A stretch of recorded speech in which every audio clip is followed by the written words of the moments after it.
For centuries, one name ruled the world: Rome. They built an empire that stretched across 3 continents. They crushed cities into dust, raised gods of their own emperors, and called their conquest civilization.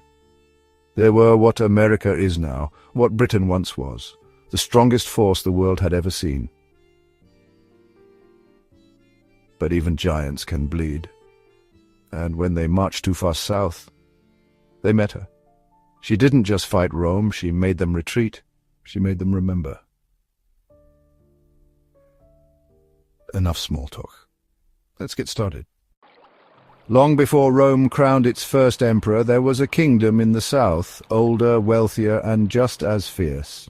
This was the kingdom of Kush, a land of warriors and builders where queens ruled as kings, and the Nile whispered not to pharaohs but to the Kandak. Centered in what is now northern Sudan, Kush thrived for centuries just south of Egypt, rich in gold, iron, and divine power, and in the 1st century BC, its fate would rest in the hands of one woman. Amanirenas, born around 60 BC, a queen descended from a dynasty of warrior women. She held the title of Kandaka, not a consort, not a figurehead, but a commander, a ruler, a sovereign in her own right. When her husband, King Teretekes, fell in battle, many expected silence, a retreat, grief.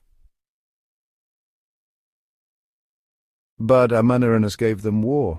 She seized the reins of the kingdom, raised an army, and vowed Rome would not have Kush.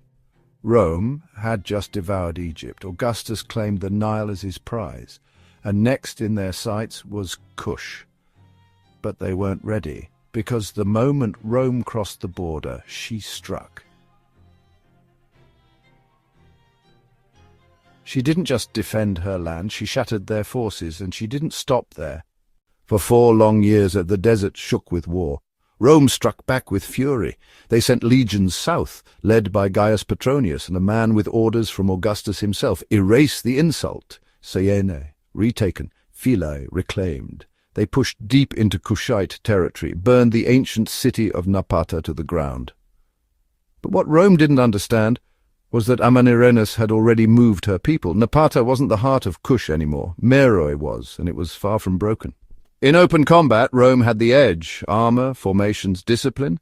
But the Kushites had the desert. They knew its rage. They fought in shadows, in silence, and in storms. Supply lines vanished into the sand. Scouts went missing. The empire was bleeding coin, and men to hold ground they could barely walk on. And through it all, Amanirenas kept fighting. Even after a Roman blade took her right eye, she led charge after charge, one eye down, but vision clear. She wasn't just holding the line, she was proving a point. You could wound her, you could burn her cities, but you could not break her. In the end, Rome.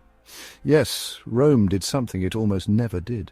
They negotiated. No tribute, no occupation, no surrender.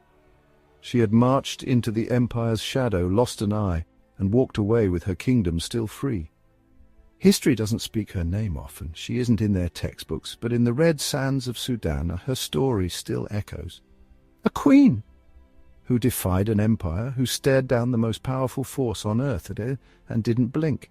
They say scars tell stories, so what does hers say to you? Tell us in the comments and subscribe for more history they tried to erase.